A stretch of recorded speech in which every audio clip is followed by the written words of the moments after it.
Hello students. आज हम पढ़ेंगे लिविंग वर्ल्ड के बारे में। लिविंग वर्ल्ड क्या होता है?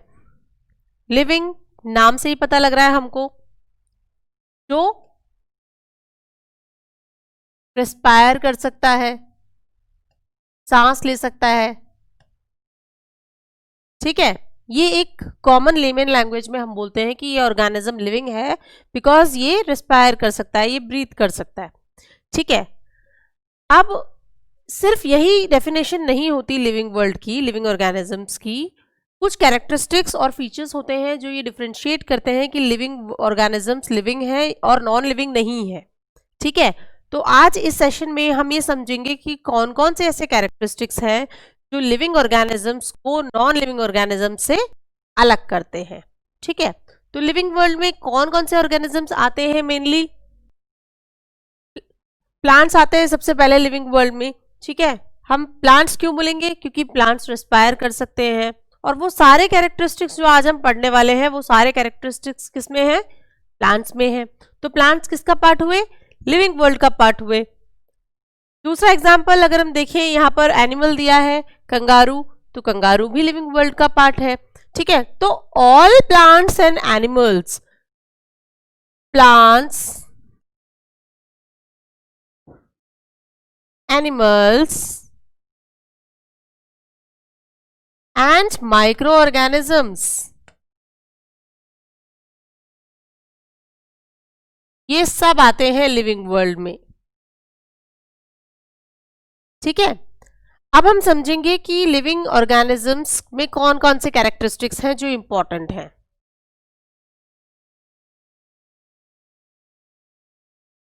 तो देखिए,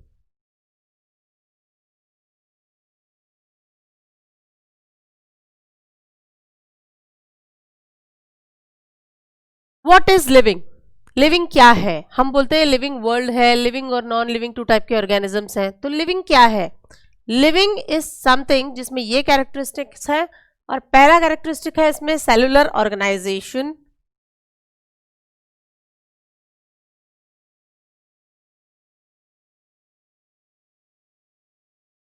दूसरा कैरेक्टरिस्टिक्स है इसमें ग्रोथ।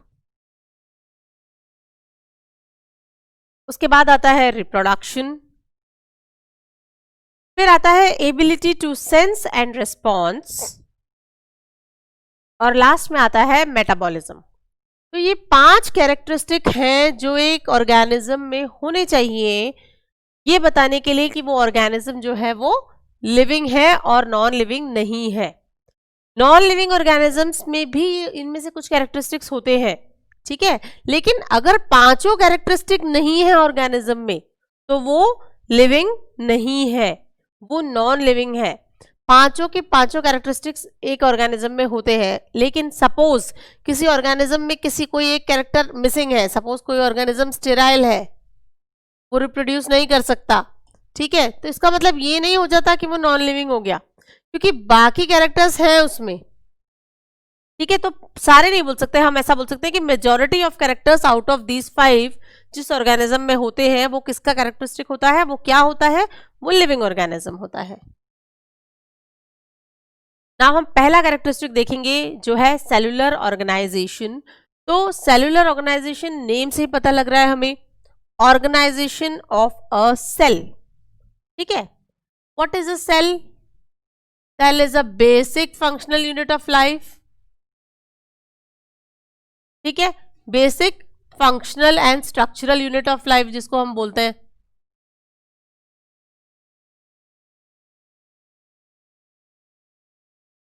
तो जितने भी लिविंग ऑर्गेनिजम्स हैं उन सब में सेलुलर लेवल ऑफ ऑर्गेनाइजेशन होता है। वो क्या होता है? चलिए देखते हैं। सबसे पहले होता है cell, then cells combine to form tissues. Tissues combine करके क्या बनाती है? ऑर्गन्स। ऑर्गन्स क्या बनाते हैं? ऑर्गन सिस्टम बनाते हैं, और ऑर्गन सिस्टम बनाती है बॉडी। ये चीज, ये जो लेवल है, डिफरेंट डिफरेंट लेवल पर जो सेल जाता है, ये सिर्फ ह्यूमन बीइंग में नहीं है, ये प्लांट्स में भी है, ये एनिमल्स में भी है, ठीक है। ऑर्गेनिजम्स, माइक्रो ऑर्गेनिजम्स में भी है, क्योंकि सारे माइक्रो ऑर्गेनिजम्स यूनिसेलुलर नहीं होते। माइक्रो ऑर्गेनिजम्स, ठीक है, तो जितने भी लिविंग ऑर्गेनिजम्स हैं उनमें सब में सेलुलर लेवल ऑफ ऑर्गेनाइजेशन होता है। जो माइक्रो ऑर्गेनिजम्स यूनिसेलुलर होते हैं, जिनमें वन सेल होता है, उनमें ये पहला स्टेप जो है सेल का, ये होता है। जरूरी नहीं है कि उसमें ऑर्गन सिस्टम हो, सब कुछ हो सकता है सेल ही उनकी बॉडी हो, मे बी पॉसिबल सेल ही बॉडी हो यूनिसेलुलर ऑर्गेनिज्म की।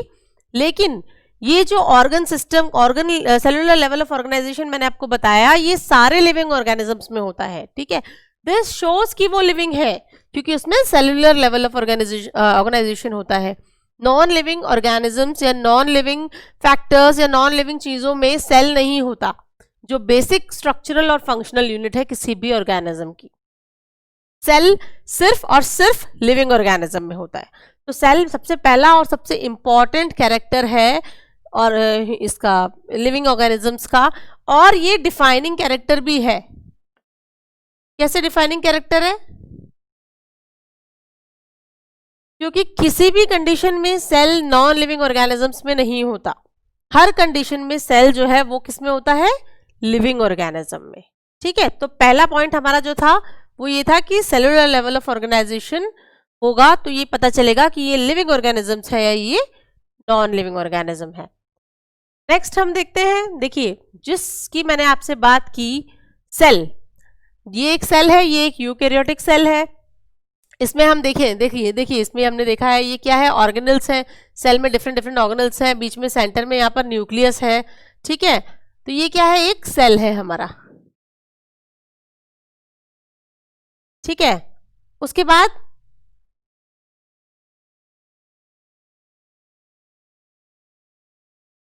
सेल्स यूनाइट होकर के क्या बनाते हैं? टिश्यू। और ये जो टिश्यू लेवल का टिश्यू है और जो सेल है, ये प्लांट्स में भी होती है। इट इज नॉट देयर कि सिर्फ एनिमल में होती है, ये प्लांट्स में भी होता है कि सिंगल सेल होता है, बहुत सारे सेल यूनाइट होकर के क्या बनाते हैं? टिश्यू बनाते हैं।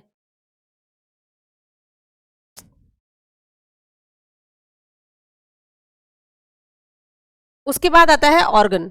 बहुत सारे टिश्यूज मिलके ऑर्गन बनाती है। यहां पर जो ऑर्गन हमको बताया है, दिस इज किडनी।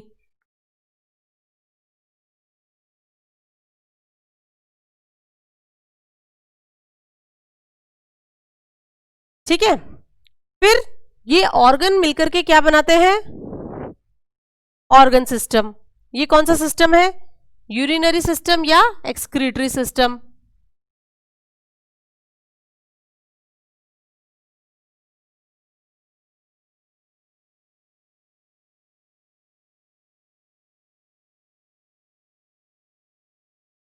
ठीक है, इसमें कौन कौन से ऑर्गन आ गए? किडनी की हमने बात की थी, किडनी के साथ में यूरेटस भी मिल गए, यूरिनरी ब्लैडर भी आ गया। ठीक है, तो ये ऑर्गन्स मिलकर के बनाते हैं ये ऑर्गन सिस्टम। देन इसके बाद ऑर्गन सिस्टम के बाद क्या बनती है? बॉडी।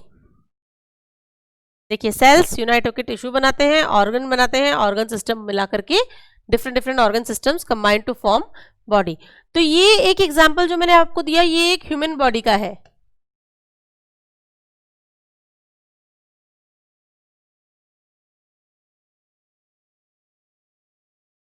ह्यूमन बॉडी का है, यूकैरियोटिक सेल है जिसमें मेम्ब्रेन बाउंड ऑर्गेनल्स हैं। ठीक है, ये सारे सेल्स मिलाकर के टिश्यूज बनाते हैं। बहुत सारे टिश्यूज मिलाकर के वन ऑर्गन बनाती है। बहुत सारे ऑर्गन्स मिलाकर के क्या बनाते हैं? Organ system. और बहुत सारे ऑर्गन सिस्टम्स मिलकर के क्या बनाते हैं? Human body. सेम वे अगर हम देखें प्लांट्स में,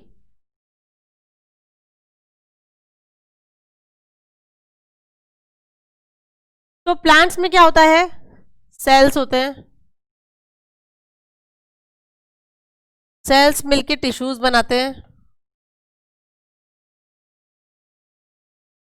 टिश्यूज मिलके ऑर्गन्स बनाते हैं। ऑर्गन्स कौन से होते हैं सेल की, प्लांट की? Leaves, roots. ठीक है, और क्या होते हैं? Stem, flower. ठीक है, और ये सब मिलकर क्या बनाते हैं? एक प्लांट बनाते हैं। तो ये different cellular level of organization सिर्फ ह्यूमन बीइंग में नहीं है, ये प्लांट्स में भी होता है। अगर प्लांट्स के अलावा अगर हम और देखें कि ये और किस में होता है, तो एक किसी एनिमल का एग्जांपल ले लें आप, डॉग का एग्जांपल ले लो या किसी काऊ का एग्जांपल ले लो, तो same structural level of organization हमें एनिमल में भी मिलता है। माइक्रो ऑर्गेनिजम्स की अगर हम बात करें, सपोज हम अमीबा की बात कर रहे हैं यूनिसेलुलर, तो उसमें एक ही सेल है, तो वन सेल जो है अमीबा का न्यूक्लियस है, एक सेल है, तो यही उसकी बॉडी होती है। But there is a cell, there is one cell, so that is why it is also known as living organism। ये नॉन लिविंग ऑर्गेनिज्म में नहीं आता, ठीक है।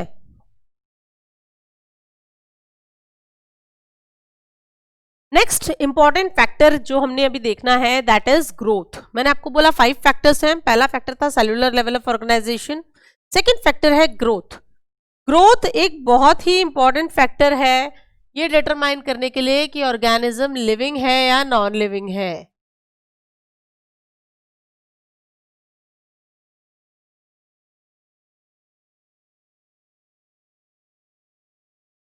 कैसे बहुत इंपॉर्टेंट फैक्टर है। सबसे पहले हम देखेंगे कि ग्रोथ कितने टाइप का होता है। तो सबसे पहला होता है growth increase in number.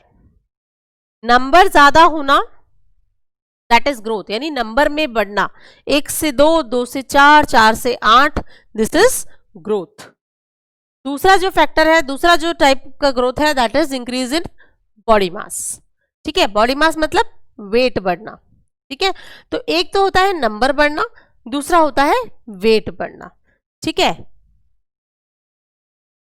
Now सबसे पहले हम देखेंगे इंक्रीज इन नंबर। तो इंक्रीज इन नंबर में क्या होता है, देखिए ये यूनिसेलुलर ऑर्गेनिज्म है, ये अमीबा है, क्या हो रहा है इसमें, बाइनरी फिशन।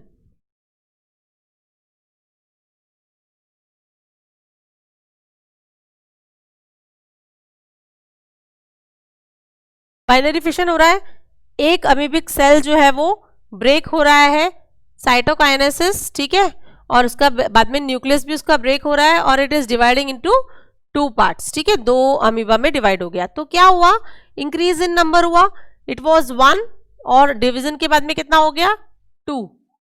ठीक है, 2 पार्ट में डिवाइड हो गया ये। तो this is growth, growth in number, number बढ़ गया, 1 से कितना हो गया 2 हो गया। ठीक है, नाउ अगर हम बोले कि ह्यूमन बीइंग्स में नंबर में ग्रोथ कैसे होती है, या फिर किसी एनिमल में नंबर में ग्रोथ कैसे होती है, आपने सेल डिवीजन सुना होगा, माइटोसिस एंड मियोसिस।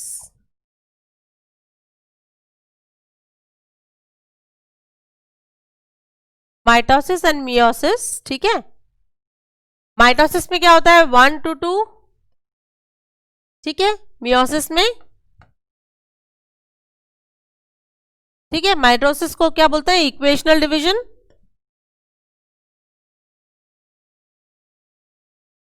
और मियोसिस 2 पार्ट में है। मियोसिस 1 को बोलते हैं रिडक्शनल, 1 में रिड्यूस होता है और सेकेंड में वापस बढ़ता है, इक्वेशनल।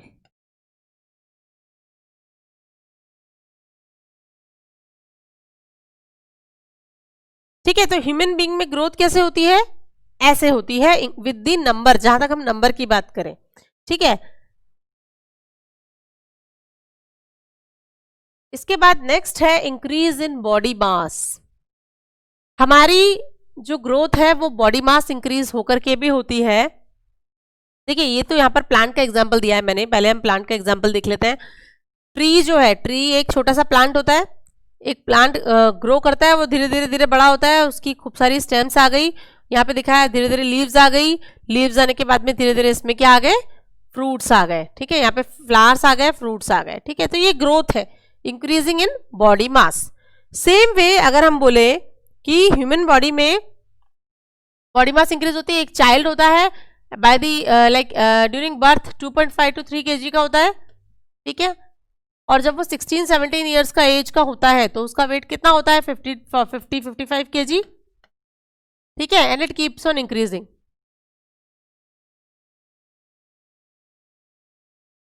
ठीक है, अब जो ग्रोथ है वो प्लांट्स में थ्रू आउट लाइफ होती है, थ्रू आउट लाइफ, और एनिमल्स में या ह्यूमन बीइंग में एक एज पर आके ग्रोथ रुक जाती है, प्यूबर्टी बोल लीजिए आप, या 17-18 ईयर्स की एज में आकर के वो जो ग्रोथ है वो रुक जाती है। ठीक है, लेकिन वो बॉडी मास में रुकती है, वो नंबर में नहीं रुकती है। माइटोसिस की प्रोसेस से थ्रू आउट लाइफ जो ओल्ड सेल्स हैं, ओल्ड सेल्स डीजनरेट होते हैं और न्यू सेल्स उनको रिप्लेस करते हैं।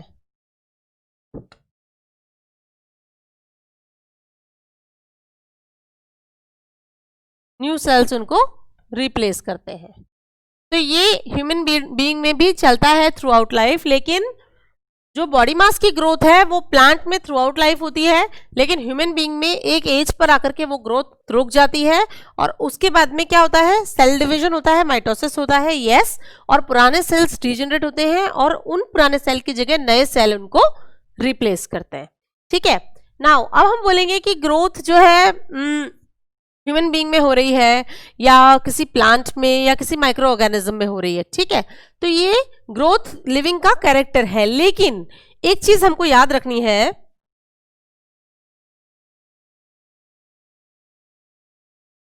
कि ग्रोथ नॉन लिविंग की भी होती है, बॉडी मास की अगर हम बात करें तो। कैसे होती है नॉन लिविंग की बॉडी मास की बात करें हम तो, सॉइल में एक्यूमुलेशन होता है और एक्यूमुलेशन होके धीरे धीरे धीरे it converts into mountain. Mountain कैसे बनते हैं, एक्यूमुलेशन ऑफ सॉइल। ठीक है, ये माउंटेन बन गया।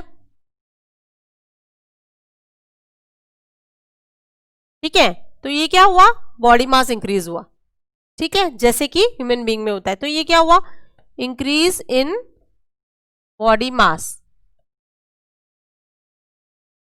अब हम ऐसा बोलेंगे कि यहां तो माउंटेन का भी बॉडी मास बढ़ रहा है, that means mountain is also a living being, लेकिन ऐसा नहीं है। Mountain is not a living being, it is a non living only, but because growth जो है वो नॉन लिविंग में भी होती है, ग्रोथ सिर्फ लिविंग में नहीं होती है, so that is why growth is not a defining character of organisms. ठीक है, क्योंकि ग्रोथ नॉन लिविंग में भी होती है।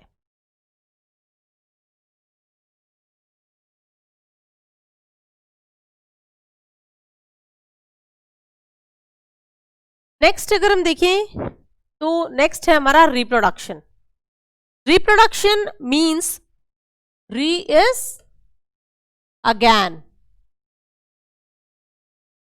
Production is formation.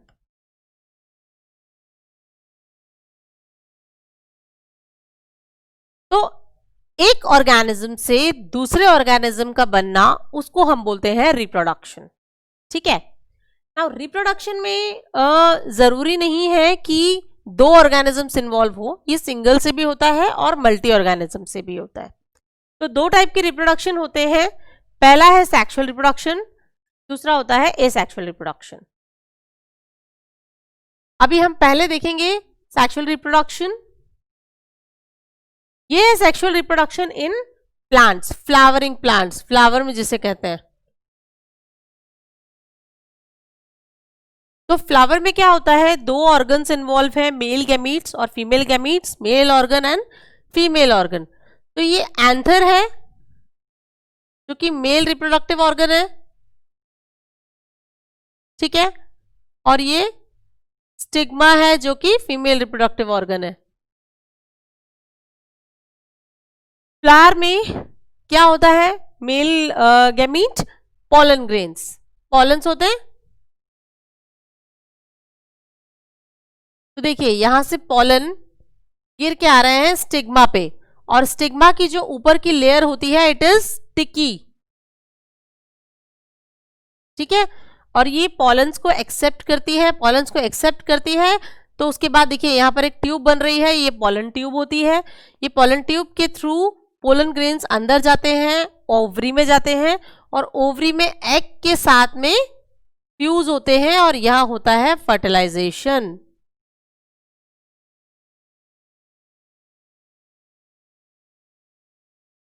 फर्टिलाइजेशन, और उसके बाद में क्या बनता है, सीड बनता है।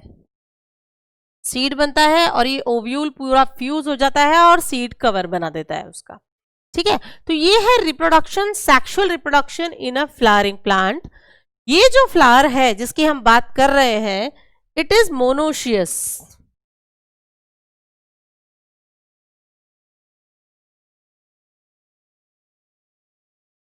मोनोशियस, मोनोशियस मतलब एक ही फ्लावर में दोनों ऑर्गन्स हैं, मेल रिप्रोडक्टिव ऑर्गन भी है और फीमेल रिप्रोडक्टिव ऑर्गन भी है, ठीक है। बहुत सारे फ्लावर्स ऐसे भी होते हैं जो डायोशियस होते हैं, जिनमें सिर्फ एक रिप्रोडक्टिव ऑर्गन होता है और एक टाइप के गैमीट्स फॉर्मेशन होता है, ठीक है। और ये पॉलिनेशन के लिए जो पॉलन्स यहाँ पर गिर रहे हैं एंथर से, इसके सोर्स क्या होते हैं, बहुत सारे सोर्सेज होते हैं। इंसेक्ट से भी आता है, ये इंसेक्ट्स लेके आते हैं पोलन, ठीक है। विंड से आता है, वाटर से आता है। तो पॉलिनेशन के लिए पोलन ग्रेन्स को फीमेल स्टिग्मा तक पहुंचाने के लिए बहुत सारे सोर्सेज होते हैं। तो this is sexual reproduction in flowering plant, जहां पर दो गैमीट्स इन्वॉल्व हैं, male gamete and female gamete. और ये किस में होता है, फ्लावरिंग प्लांट्स में, एंजियोस्पर्म्स में होता है। इससे छोटे प्लांट्स में ये नहीं होता।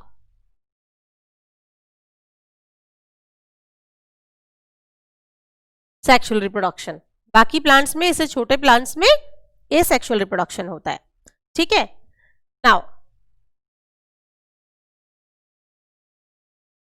Next type of reproduction, sexual reproduction, ये होता है ह्यूमन बींग्स में, ये होता है हायर एनिमल्स में, ये होता है मैमल्स में, ये होता है, ठीक है।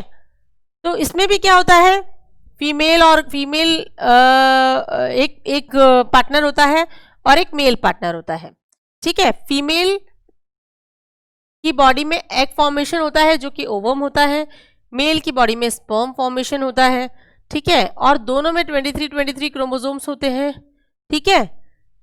फ्यूजन होता है एग और स्पर्म का, और क्या बनता है, जाइगोट बनता है। What is zygote, first cell, first cell होता है हमारी बॉडी का, जो पहला सेल बनता है हमारी मदर की बॉडी में, दैट इज जाइगोट, ठीक है। तो जाइगोट में ऑब्वियसली यहाँ पे 23 क्रोमोसोम्स हैं, तो क्रोमोसोम कंबाइन होकर के कितने बनाते हैं, 46 क्रोमोसोम या फिर 23 पेयर्स ऑफ क्रोमोसोम। फिर ये जाइगोट क्या करता है, फर्दर डिवाइड होता है, सेल डिवीजन होता है, माइटोसिस होता है, कंटिन्यू, ठीक है। इंक्रीज इन बॉडी मास, ठीक है, increase in body mass and it gets converts to embryo, ठीक है। और एम्ब्रियो में भी नंबर ऑफ क्रोमोसोम सेम रहेगा, पेयर्स ऑफ क्रोमोसोम सेम रहेगा, ठीक है। तो ये है सेक्सुअल रिप्रोडक्शन। ये मैंने आपको प्लांट्स में भी बताया और ये मैमल्स में भी बताया, और ये रिप्रोडक्शन इसीलिए ये कॉमन है क्योंकि इसमें दो मेंबर्स इन्वॉल्व हैं। अब प्लांट्स में तो मोनोशियस प्लांट्स होते हैं जिसमें एक ही तरह के प्लांट में दोनों सेक्स ऑर्गन्स होते हैं, और वो दूसरा जो है फ्लावर या रिप्रोडक्शन कर सकते हैं, लेकिन ये पॉसिबल नहीं है मैमल्स में। Mammals are always they are different this thing partners which carry different type of gametes, ठीक है। नेक्स्ट टाइप की जो रिप्रोडक्शन है that is asexual reproduction. For an organism to be a living being, reproduction या तो asexual reproduction या asexual reproduction होनी चाहिए। एसेक्सुअल रिप्रोडक्शन क्या होता है, देखिए a means absence of sexual reproduction,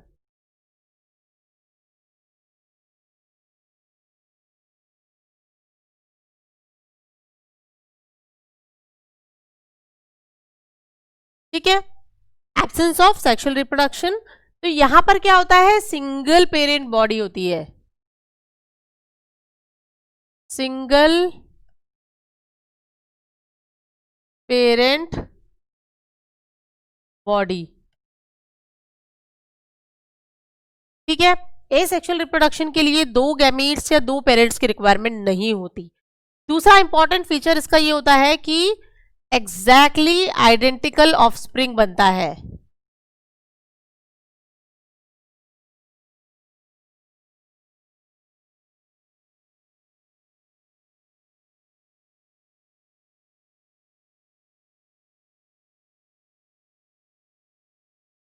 exactly identical offspring बनता है, जैसा पेरेंट होता है वैसा ही उसका ऑफस्प्रिंग होता है। Asexual reproduction generally increase in number वाला एग्जाम्पल आता है इसमें। यहां पर जो ग्रोथ होती है वो इंक्रीज इन नंबर होती है। जनरली ये होता है इंक्रीज इन बॉडी मास बहुत कम में होता है, ठीक है। अब हम देखते हैं कि कौन कौन से एग्जाम्पल्स हैं इसके। देखिए, ये है हाइड्रा। अब हाइड्रा में ये कौन सा रिप्रोडक्शन हो रहा है, यहां पर हो रहा है बडिंग।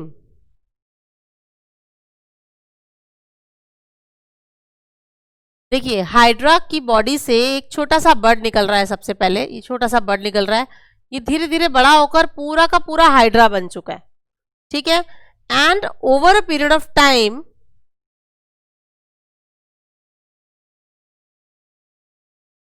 ये जो बर्ड है ये पूरा जब डेवलप हो जाएगा तो यहां से कट होकर के ये यहां पर अलग से अपने आप को प्लेस करेगा, ठीक है। और ये पूरा एक इंडिविजुअल हाइड्रा जो है वो बन जाएगा, exactly same copy as parent, ठीक है। तो ये क्या है, ये बडिंग है, जहां पर ऑर्गेनिज्म की बॉडी में एक बर्ड निकलता है छोटा सा, और वो बर्ड धीरे धीरे धीरे करके उसी बॉडी से न्यूट्रिशन लेता है। यहां पर ये न्यूट्रिशन इसने पूरा हाइड्रा से लिया है, न्यूट्रिशन अपना जो एनर्जी है, ठीक है, और पूरा न्यूट्रिशन वो उसी से लेता है। उसके बाद जब उसको फेवरेबल कंडीशन मिलता है तब वो अपने आप को अलग करता है। न्यूट्रिशन, मेटाबॉलिज्म सब कुछ उसका अलग होता है, ठीक है। तो जब तक वो बॉडी से अटैच है तब तक तो वो नॉन लिविंग है, क्योंकि वो पूरा डिपेंडेंट है हाइड्रा पर, अपनी उसका कुछ भी एग्जिस्टेंस नहीं है। मेटाबॉलिज्म भी वही हो रहा है, एनर्जी भी वही हो रही है, फूड प्रोडक्शन भी वही हो रहा है, ठीक है। जब वो अलग हो जाता है और खुद अपना मेटाबॉलिज्म होता है, अपना रेस्पिरेशन होता है, ठीक है, अपना रिप्रोडक्शन होता है, सारे प्रोसेस जब खुद के आ जाते हैं, then it becomes living organism, ठीक है। दूसरी टाइप का जो रिप्रोडक्शन, एसेक्सुअल रिप्रोडक्शन है, it is budding, sorry fragmentation. अब ये स्टार फिश में देखिए, एक बॉडी का पार्ट कटा, यहां पर अलग हुआ, और ये पूरा का पूरा स्टार फिश बन गया, ठीक है। तो ये क्या, किसका एग्जाम्पल है, ये एग्जाम्पल है फ्रेगमेंटेशन का।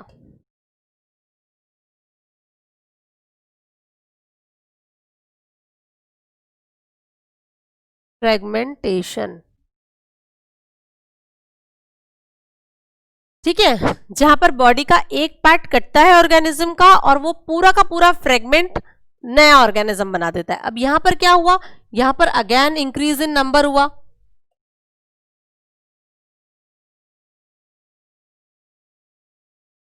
ठीक है। अब ऐसा कोई जरूरी नहीं है कि एक ऑर्गेनिज्म अगर बडिंग से रिप्रोड्यूस कर रहा है तो वो दूसरे किसी प्रोसेस से रिप्रोड्यूस नहीं करेगा। अगर हम हाइड्रा का एग्जांपल ले तो हाइड्रा भी फ्रेगमेंटेशन से रिप्रोड्यूस कर सकता है। इट इज नॉट कंपलसरी कि वो बडिंग हो रहा है उसमें तो वो बडिंग ही होगा, ठीक है। लेकिन जैसे हाइड्रा में बर्ड डेवलप हुआ और वो नॉन लिविंग था जब तक वो उसने अपनी आइडेंटिटी नहीं ली, but it is not the case in fragmentation. क्योंकि फ्रेगमेंटेशन में क्या हो रहा है, फ्रेगमेंटेशन में स्टार्टिंग में ही स्टार फिश से वो पीस अलग हो रहा है, स्टार्टिंग में ही वो पीस अलग हो रहा है और वो अपना खुद का फूड लेता है, खुद का मेटाबॉलिज्म करता है और अपने आप को पूरा डेवलप करता है, ठीक है ना। तो वो स्टार्टिंग से ही लिविंग है। वो पार्ट जो अलग हुआ स्टार फिश से वो नॉन लिविंग नहीं है, क्योंकि वो अपने न्यूट्रिशन के लिए, अपने रेस्पिरेशन के लिए, अपने मेटाबॉलिज्म के लिए या किसी भी एक्टिविटी के लिए स्टार फिश के ऊपर डिपेंडेंट नहीं है, ठीक है, तो ये जो प्रोसेसेस है ये है एसेक्सुअल रिप्रोडक्शन। एक और एग्जांपल एसेक्सुअल रिप्रोडक्शन का अभी हमने पढ़ा, अमीबा। अमीबा में क्या होता है? Binary fission.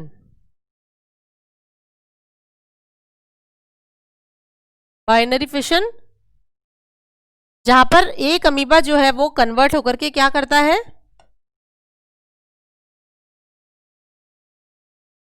दो अमीबा बनाता है।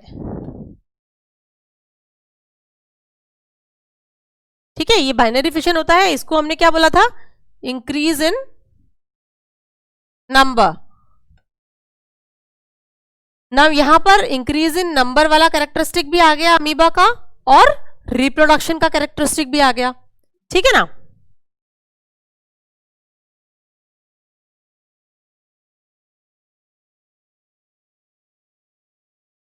नेक्स्ट है ability to sense and response.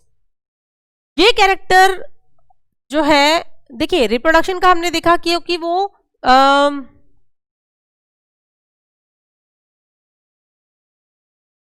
Non living organisms में रिप्रोडक्शन होता है, ये करेक्ट है। लेकिन बहुत सारे ऑर्गेनिजम्स ऐसे हैं जो रिप्रोड्यूस नहीं कर सकते। फॉर एग्जाम्पल ह्यूमन बींग का ही अगर हम एग्जाम्पल लें तो बहुत सारे ह्यूमन बींग क्या होते हैं? स्टीराइल होते हैं, they can not give birth to baby. बहुत सारे ऑर्गेनिजम्स, बहुत सारे प्लांट्स भी ऐसे ही होते हैं। ठीक है, बहुत सारे दूसरे एनिमल्स भी ऐसे ही होते हैं, they are sterile, they can not give birth. ठीक है, तो इसका मतलब ये नहीं है कि वो नॉन लिविंग हो गए, नहीं, ऐसा कुछ भी नहीं है। वो लिविंग ऑर्गेनिज्म ही रहेंगे, वो नॉन लिविंग नहीं होने वाले। ठीक है, लेकिन क्योंकि ये पर्टिकुलर कैरेक्टरिस्टिक लिविंग ऑर्गेनिज्म में भी एब्सेंट होता है कई बार, इसीलिए it is again not a defining character.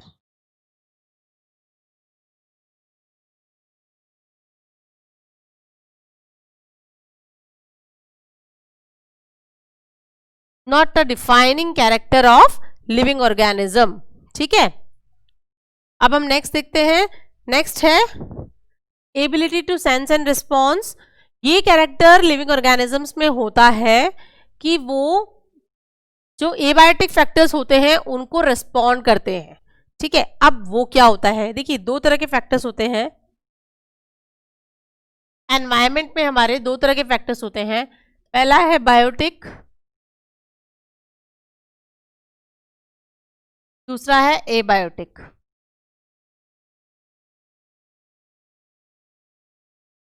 Biotic means life, abiotic means absence of life. A is absence. ठीक है, तो जो लिविंग ऑर्गेनिजम्स की हम बात कर रहे हैं वो सारे बायोटिक फैक्टर्स में आते हैं। ठीक है, क्योंकि उनमें लाइफ होती है। ठीक है, सारे उसमें कौन कौन आते हैं? प्लांट्स आते हैं,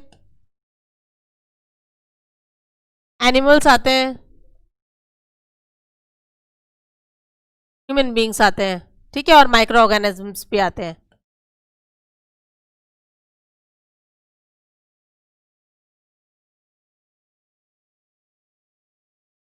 ठीक है, अगर हम एबायोटिक फैक्टर की बात करें तो एब्सेंस ऑफ लाइफ में कौन से फैक्टर आते हैं? सनलाइट आती है,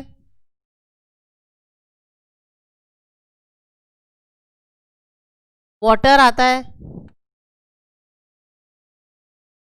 सॉइल आती है, एयर आती है, ह्यूमिडिटी आता है। तो जो भी फैक्टर्स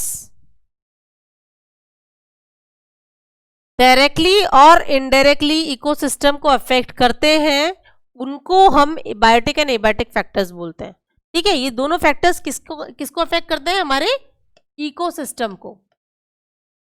इकोसिस्टम में होते हैं दोनों फैक्टर्स, बायोटिक और एबायोटिक। ठीक है, तो इसका एक एग्जांपल ले लीजिए आप कि अगर suppose there is pond ecosystem, तो पॉन्ड इकोसिस्टम में दोनों फैक्टर्स होंगे, बायोटिक भी होगा और एबायोटिक भी होगा। ठीक है, कैसे? पॉन्ड इकोसिस्टम में प्लांट्स होंगे, ठीक है, एनिमल्स होंगे। कौन से एनिमल्स होंगे? Fishes, small fishes, large fishes. ठीक है, माइक्रो ऑर्गेनिजम्स होंगे। ठीक है, एबायोटिक फैक्टर की अगर हम बात करें तो सनलाइट भी जाती है ऊपर के लेवल पर, अगर हम देखें ज्यादा डीप में नहीं, पॉन्ड में, तो ऊपर तक सनलाइट भी आती है। वाटर होता है पॉन्ड में, सॉइल होती है पॉन्ड में, एयर होता है, ठीक है ना, एयर चाहिए फिशेस को रेस्पायर करने के लिए या माइक्रो ऑर्गेनिजम्स को, तो वो भी होता है। तो किसी भी इकोसिस्टम में जरूरी नहीं है सारे फैक्टर्स प्रेजेंट हो, लेकिन कोई भी इकोसिस्टम बायोटिक और एबायोटिक दोनों फैक्टर्स के लिए उसमें प्रेजेंट होते हैं, ठीक है। अब हम जो बात कर रहे हैं यहाँ पर वो ये बात कर रहे हैं ability to sense and respond की, कि जो बायोटिक फैक्टर्स हैं, जितने भी लिविंग ऑर्गेनिजम्स हैं, उनमें ये कैपेबिलिटी होती है कि वो एबायोटिक फैक्टर्स को रिस्पॉन्ड करते हैं, ठीक है। जैसे फिशेस हैं, तो फिशेस वहां के पानी पे रिस्पॉन्ड करेंगी, पॉन्ड की जो एयर है उसके लिए रिस्पॉन्ड करेंगी, सनलाइट पे रिस्पॉन्ड करेंगी, ठीक है ना। तो एबायोटिक फैक्टर्स पे जो बायोटिक फैक्टर्स हैं वो रिस्पॉन्ड करते हैं। वो कैसे करते हैं, सेंस ऑफ स्टिमुलस उनमें कैसे होता है, वो सब अभी हम देखेंगे। देखिए, पहला है लाइट, दैट इज सनलाइट।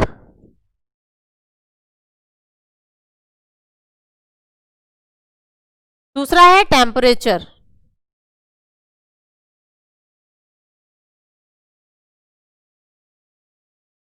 और थर्ड है ह्यूमिडिटी।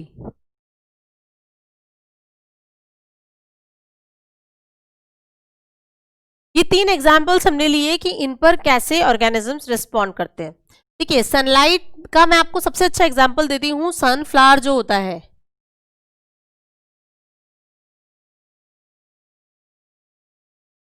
अगर आप किसी जंगल में हैं और आपको डायरेक्शन नहीं मिल रहा है, तो आप सनफ्लावर की तरफ देखिए। सनफ्लावर जिस डायरेक्शन में बेंड होगा वो ईस्ट होगा, ये हमें सबको पता है, हम बहुत सालों से ये पढ़ते आ रहे हैं।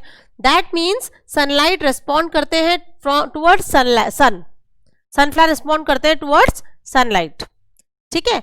तो ये जो सेंस है, टू रिस्पॉन्ड, टू परसीव, ठीक है, तो एबायोटिक फैक्टर्स को रिस्पॉन्ड करने का जो सेंस है वो लिविंग ऑर्गेनिजम्स में होता है।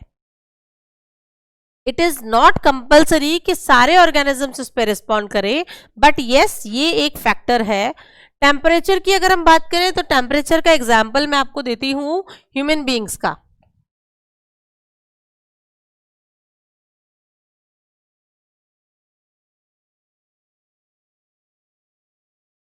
ह्यूमन बींग्स में एक कैरेक्टरिस्टिक होता है जिसे हम बोलते हैं होम्योस्टासिस,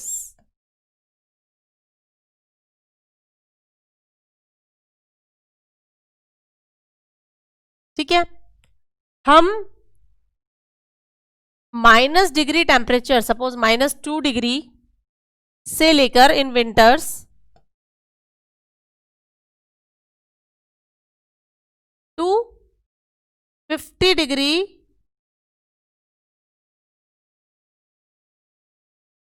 इन समर्स, ह्यूमन बीइंग की बात करें या और भी बहुत सारे मैमल्स हैं, इतने बड़े टेम्परेचर रेंज में भी सरवाइव कर जाते हैं, बिकॉज हमारी बॉडी जो है वो एबायोटिक फैक्टर टेम्परेचर को रिस्पॉन्ड करती है। कैसे? Bye homeostasis. हमारी बॉडी में ये कैपेसिटी होती है कि हम अपना जो टेम्परेचर है वो 98.4 डिग्री पे स्टेबल कर सकते हैं। हम अपनी बॉडी को 98.4 डिग्री पर मेंटेन कर सकते हैं, चाहे सर्दी हो या गर्मी हो। एक्सेप्शन छोड़ दीजिए, अगर फीवर है या कोई इन्फेक्शन है तो हमारा टेम्परेचर रेज होता है, अदरवाइज बाहर कैसा भी टेम्परेचर हो हम अपनी बॉडी के टेम्परेचर को अकॉर्डिंगली मेंटेन कर सकते हैं, ठीक है। तीसरा एग्जांपल है ह्यूमिडिटी। तो ह्यूमिडिटी को भी रिस्पॉन्ड करते हैं हमारे जिसे बोलते हैं एबायोटिक फैक्टर्स, ठीक है। तो सॉइल है, सॉइल को भी रिस्पॉन्ड करते हैं, किस तरह की सॉइल है प्लांट्स अकॉर्डिंगली ग्रो करते हैं, ठीक है। पानी है, वाटर किस तरह का है, अगर वाटर सॉल्टी है तो वहां पर जो फिशेस सर्वाइव करने वाली होंगी वो सर्वाइव करेंगी, जो नहीं करने वाली होंगी वो नहीं करेंगी, लेवल ऑफ सलाइनिटी पे, ठीक है। तो ये जो फैक्टर्स है एबायोटिक फैक्टर्स, उन पर उनके लिए उनको सेंस करना और उन पर रिस्पॉन्स करना, ये एक और कैरेक्टरिस्टिक है किसका? लिविंग ऑर्गेनिज्म का।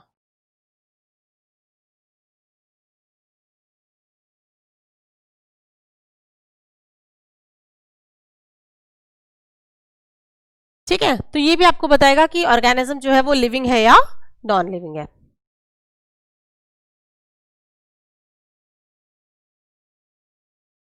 लास्ट कैरेक्टर है metabolism.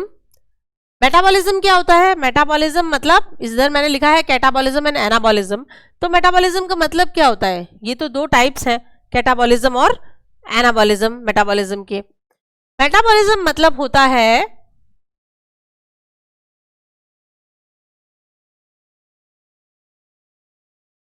Break down and reunion. ये दो पार्ट में हम मेटाबॉलिज्म को डिफाइन कर सकते हैं। ठीक है, मेटाबॉलिज्म बहुत इंपॉर्टेंट है लिविंग ऑर्गेनिज्म के सर्वाइवल के लिए। ठीक है, उनकी किसी भी एक्टिविटी के लिए, अगर हम बात करें रेस्पिरेशन की,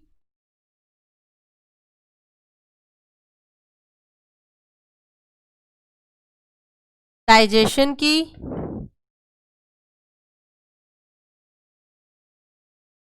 एक्सक्रीशन की, तो ये सारी एक्टिविटीज जो बॉडी में होती है सब जगह मेटाबॉलिज्म का रोल है।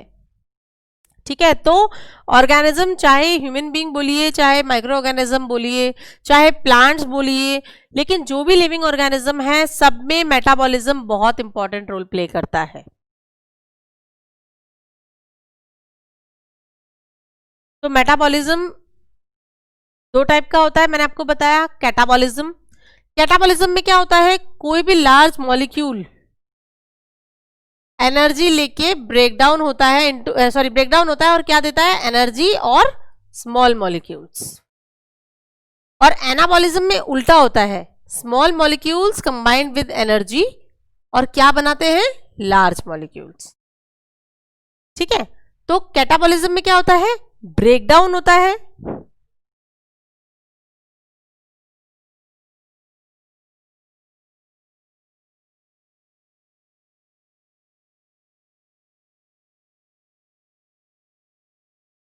ठीक है, और एनाबॉलिज्म में क्या होता है? एक्यूमुलेशन।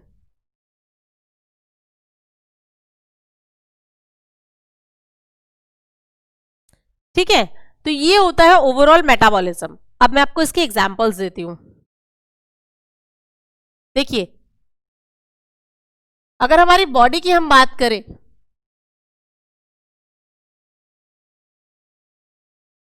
तो सबसे बड़ा इसका एग्जांपल है breakdown of food into smaller particles.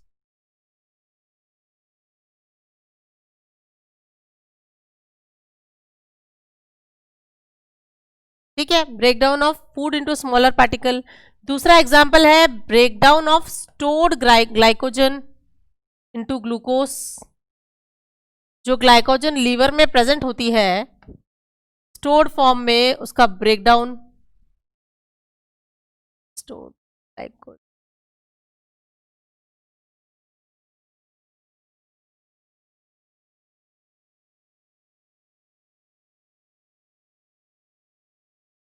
तीसरा एग्जांपल है breakdown of fat into fatty acid.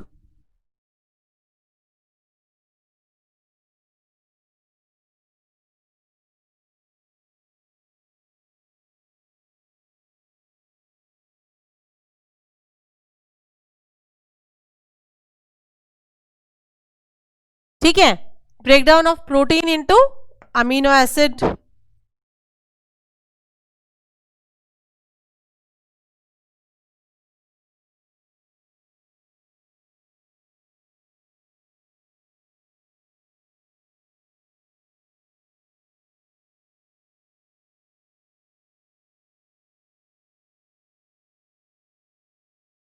तो ये सारे कैटाबॉलिज्म के जो प्रोसेस है वो हमारी बॉडी में होते हैं। क्यों होते हैं? हमारी बॉडी के नॉर्मल फंक्शनिंग के लिए। ये तो मैंने आपको 3-4 एग्जांपल दिए, ऐसे बहुत सारे जो प्रोसेस हैं वो हमारी बॉडी में होते हैं हमारी बॉडी की नॉर्मल फंक्शनिंग के लिए। इसीलिए मेटाबॉलिज्म बहुत इंपॉर्टेंट है, क्योंकि अगर ये फंक्शन नहीं हुए तो हमारी बॉडी प्रॉपर फंक्शनिंग नहीं कर सकती है। फूड का ब्रेकडाउन नहीं हुआ तो हमारी बॉडी में आगे हमें न्यूट्रिएंट्स नहीं मिलेंगे, एनर्जी नहीं मिलेगी।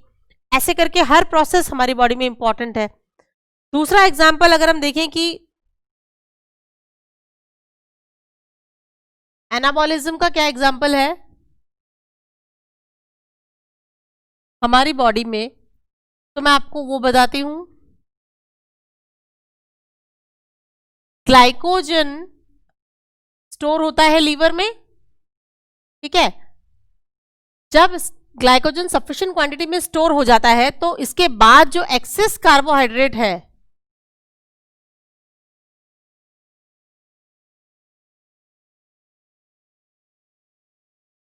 वो किस फॉर्म में स्टोर होता है? वो फैट की फॉर्म में स्टोर होता है।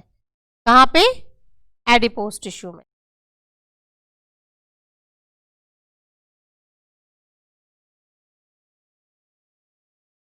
और ये क्या करता है? ये हमारा इंक्रीज इन मसल मास बढ़ाता है।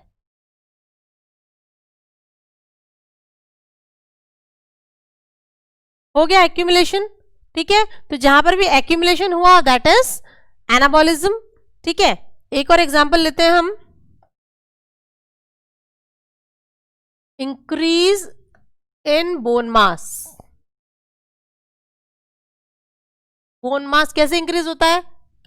कैल्शियम से। हमारी बॉडी में जो कैल्शियम और जो मिनरल्स हैं वो जब वो एक्यूमुलेट होते हैं तो क्या होता है? बोन मास इंक्रीज होता है, ठीक है। बोन मास इंक्रीज हुआ क्योंकि बहुत सारे जो है मिनरल्स वो एक्यूमुलेट होकर के बोन मास बनाते हैं। तो that is again accumulation of smaller molecules along with energy to form a larger molecule, ठीक है। तो ये एक और एनाबॉलिक प्रोसेस का एग्जाम्पल हो गया। तो इस तरह से हमने देखा कि हमारी बॉडी में कैटाबॉलिज्म और anabolism not only in our body, सारे ऑर्गेनिजम्स में कैटाबॉलिज्म और एनाबॉलिज्म दोनों प्रोसेस बहुत इंपॉर्टेंट है। लेकिन अगेन मेटाबॉलिज्म जो है यानी ब्रेक डाउन और फॉर्मेशन ऑफ मॉलिक्यूल्स, ये लैब कंडीशंस में भी होता है, लैबोरेटरीज में भी इसके प्रोसेस हो सकते हैं, ठीक है। और लैबोरेटरी में जब ये प्रोसेस होगा तो ऑब्वियसली लिविंग ऑर्गेनिज्म पे नहीं होता, जरूरी नहीं है कि वो लिविंग ऑर्गेनिज्म पे हो, मतलब नॉन लिविंग पे भी हो सकता है, ठीक है। तो that means it is again not the defining character,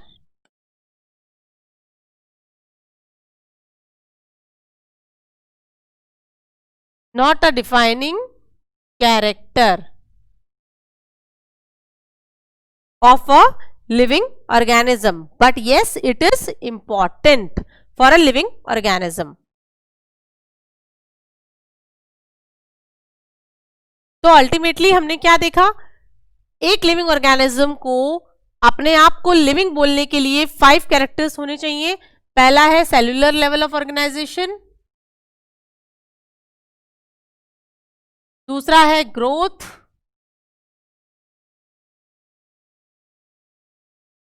तीसरा है रिप्रोडक्शन,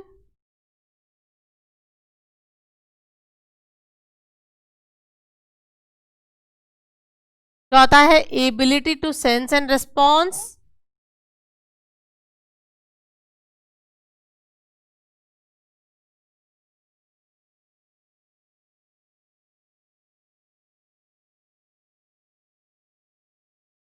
और पांचवा है मेटाबॉलिज्म।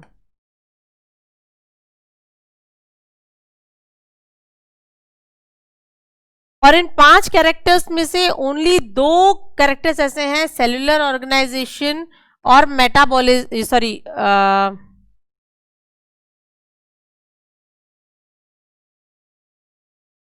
सेल्यूलर ऑर्गेनाइजेशन और मेटाबॉलिज्म।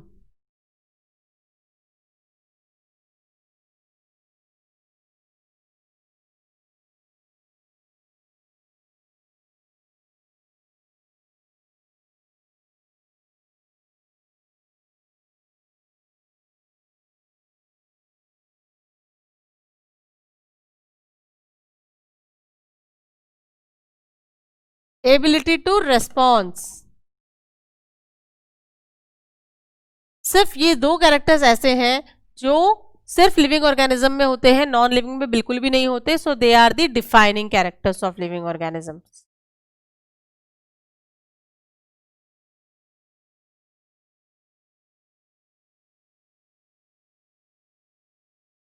ठीक है। सो फार आज हम ये क्लियर हो गया हमें कि लिविंग और नॉन लिविंग ऑर्गेनिजम्स के बीच में क्या डिफरेंस है। कल हम समझेंगे डिफरेंट टाइप की जो हायरार्की है वो किस तरह से बनती है, ऑर्गेनिजम्स का क्लासिफिकेशन कैसे होता है, कैसे उनका नोमेनक्लेचर होता है, कौन से बेसिस पर उनका नोमेनक्लेचर होता है, और जब नोमेनक्लेचर होता है ऑर्गेनिजम्स का क्लासिफिकेशन के बाद में, तो उस उनको कौन कौन सी कैटेगरी में हमने डाला है, कौन कौन सी टेक्सोनॉमिक कैटेगरी में हमने डाला है, डिफरेंट टेक्सोनॉमिक कैटेगरीज क्या होती हैं और टेक्सोनॉमी क्या होता है। That's all about the living beings. Thank you.